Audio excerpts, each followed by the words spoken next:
जदि आपण सुंदरी सुंदरी झील को पटेइबाकू चाहूचंती, पड़िशा घर सुंदरी भाउज को पटेइबाकू चाहूचंती, तेबे 4टी तुलसी पत्र एही जगार रखी दियंतु।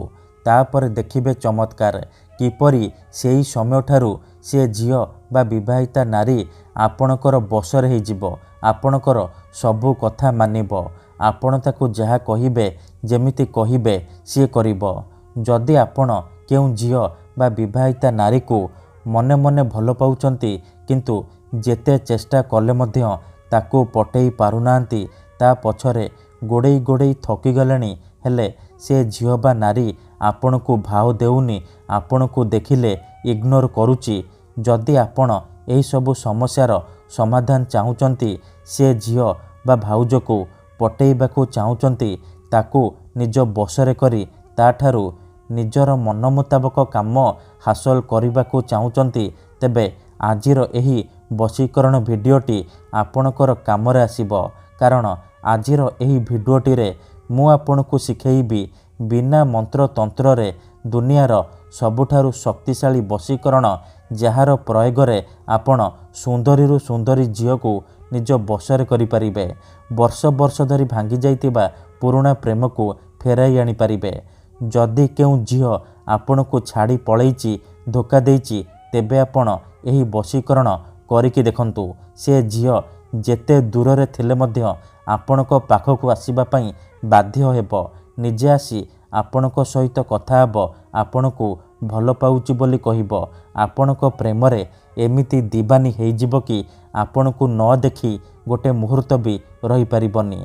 तेबे फ्रेंड्स, एही वशीकरण करिबा सबुठारु सहज। केउ भी पुआ बा झील एही वशीकरण अति सहजरे करि परिबे। बिना कोनोसी पैसा खर्च करी आपण घरे बसी बसी एही वशीकरण करि परिबे। किंतु फ्रेंड्स, वशीकरण करिबा पूर्वरु मोर गोटिए छोटिया कथा जानि रखंतु। आमर बहुत सारा दर्शक बंधु माने आमको कहउछंती कि गुरुजी आपणकर मंत्र काम करूनी, तेणु मोर सेही बंधु मानकु अनुरोध कि आपण वीडियो को पूरा ध्यान सहित देखंतु, मूलरू शेष पर्यंत देखंतु। अधारू छाड़िकी पलैले किंबा काटी काटी देखिले आपण किछि भी बुझी पारिबेनी, परे कहिबे गुरुजी आपणकर वशीकरण काम करूनी।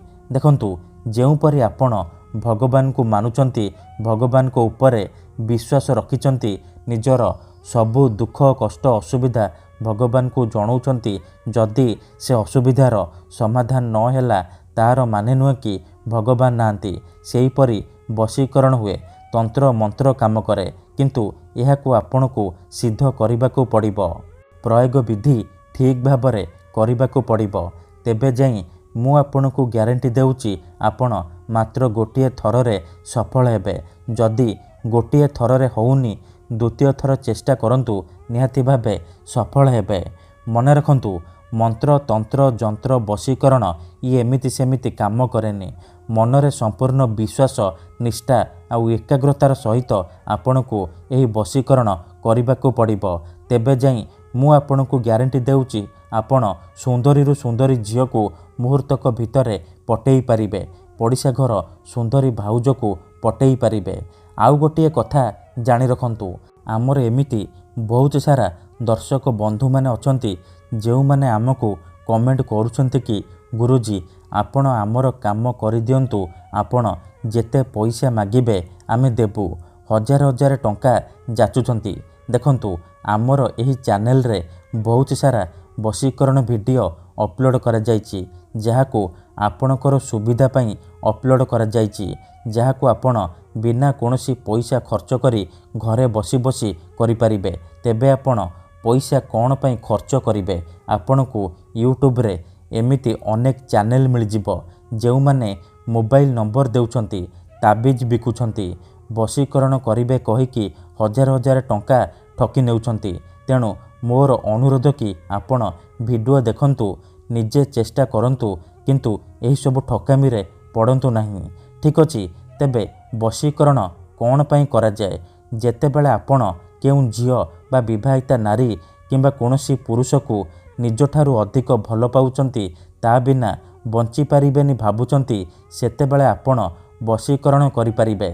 ଯଦି କେଉଁ ଲୋକ ବିନା କାରଣରେ ଆପଣଙ୍କୁ ହଇରାଣ କରୁଛି, ଆପଣଙ୍କର ଘର ପରିବାର ଉପରେ ଖରାପ ନଜର ପକାଉଛି, ତେବେ ଏହିସବୁ ସମସ୍ୟାର ସମାଧାନ କରିବା ନିହାତି ଦରକାର। କାହିଁକି ନା କେତେଥର ଏମିତି ହେଇଥାଏ କି ଆମର ଶତ୍ରୁ ଆମଠାରୁ ପଇସାରେ ଆଉ ଶକ୍ତିରେ ବଳବାନ ହେଇଥାଏ, ଆଉ ଆମେ ଚାହିଁକି ବି ତା'ର କିଛି କରିପାରୁନାହୁଁ। ଏହିପରି ପରିସ୍ଥିତିରେ ଆପଣ ବଶୀକରଣ କରିପାରିବେ, ବଶୀକରଣର ସାହାଯ୍ୟ ନେଇପାରିବେ। ଏଥିପାଇଁ ଆମର ତନ୍ତ୍ରଶାସ୍ତ୍ରରୁ ମୁଁ ଆଜି ଆପଣଙ୍କ ପାଇଁ ଦୁନିଆର ସବୁଠାରୁ ଶକ୍ତିଶାଳୀ ବଶୀକରଣ ନେଇ ଆସିଛି।